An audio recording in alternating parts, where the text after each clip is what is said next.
Imagine this. The bass is thumping so hard you feel it in your ribcage. Neon lights are flashing. And right there, across the crowded dance floor, is the one guy on the planet I already hated. Even though I'd never spoken a word to him. He locks eyes with me, smirks, and starts walking over like he owns the room. 3 minutes later he's asking for my number. And I hand it to him. On a cocktail napkin. Only it's not my number. It's his girlfriend's. My best friend's. Buckle up. Because this is the most satisfying pre-smartphone revenge you'll ever hear. If you've ever had that burning urge to expose a cheater and watch karma do the rest, smash that like button right now, subscribe and turn on notifications because this one is going to hit different. This was the late 90s. Flip phones were basically bricks. Most of us still used landlines. And the only way you knew what your boyfriend looked like when he wasn't around you was Polaroids and printed photos. My best friend Sarah had a stack of those photos. And every single one of them featured the same guy, Tyler. 6'3", dark hair, green eyes, the kind of jawline that made girls stupid. He looked like he walked straight out of an Abercrombie catalog. And acted like it too. Sarah had already caught him cheating once. Text proof. No. Cell phone selfies. No. Just lipstick on a collar and a half-assed lie. She forgave him.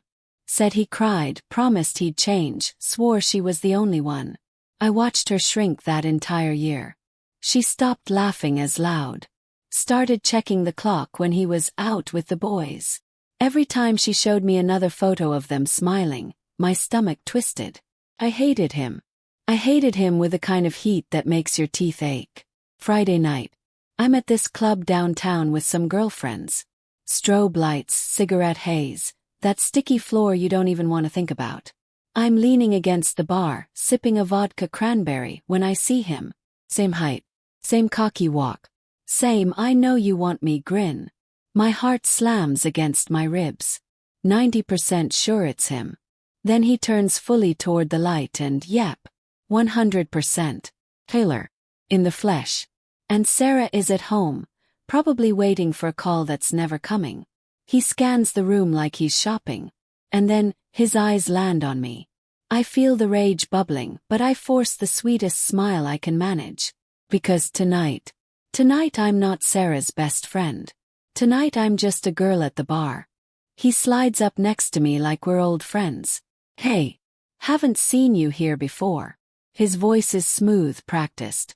I can smell the whiskey on his breath. I tilt my head, twirl a strand of hair. Everything he expects. We chat. I laugh at his lame jokes. I let him buy me a drink. Inside my pulse is racing, but on the outside I'm cool, flirty, mysterious. He leans in. I feel like I already know you. Buddy, you have no idea. I give him a fake name. Jill. He eats it up. 20 minutes later he's practically begging for my number. Write it down for me, Jill. I don't want to forget a single digit. The bartender slides a cocktail napkin my way. I grab the pen. My hand is steady. I write Jill in big loopy letters. And underneath it, Sarah's home phone number. The exact number Tyler calls every night when he's on his way home. I fold it once, slide it into his palm, and look him dead in the eye. Don't lose that, I say. He winks. Trust me, I won't. I'm gripping the steering wheel so hard my knuckles are white. Part of me is screaming. He's going to recognize the number the second he looks at it. The other part, the part that watched Sarah cry for months, is praying he's just drunk enough. I honestly thought that would be it. He'd unfold the napkin in the parking lot, see the number, panic and tear it up. Lesson learned. Close call. He'd be on his best behavior for a few months. Sarah would never know how close she came to the truth again. I truly believed that was the end of the story. Saturday morning. My landline rings at 10 a.m. It's Sarah. He sounds weird. Not upset. Almost giggly confused. Hey. So, you're never going to believe what happened last night. My stomach drops. He tells me everything. Around 2:17 a.m. her phone rings. She's half asleep, thinks it's Tyler finally checking in. She picks up, mumbles hello. A male voice, definitely Tyler, slurring just a little. Hey Jill. It's Tyler from the club. God, I couldn't stop thinking about you. Silence. Sarah sits straight up in bed. Who is this? Tyler, realizing he's screwed, starts backpedaling. Wait, babe. Sarah. Oh my God, wrong number, I swear. But it's too late. He called his own girlfriend, asking for another woman. From his own mouth. Zero plausible deniability. She hung up, threw his stuff in trash bags, and changed the locks by noon. Sarah called me, laughing and crying at the same time. Play dumb. Some girl named Jill. That's insane. I wasn't ready to confess yet. I needed to know she was really done with him. She was. Tyler blew up her pager 47 times. Showed up at her apartment drunk, begging. She didn't even open the door. Fast forward 4 months. Sarah meets Matt. Sweet, funny, stable Matt who looks at her like she hung the moon. They're inseparable. One night we're out celebrating their 6-month anniversary, a little tipsy on margaritas, and Sarah goes, I still can't believe how perfectly that all fell apart. It's like the universe handed me the receipt. Take a deep breath. Sarah. I have to tell you something. I spill everything. The club. The napkin. Fake name.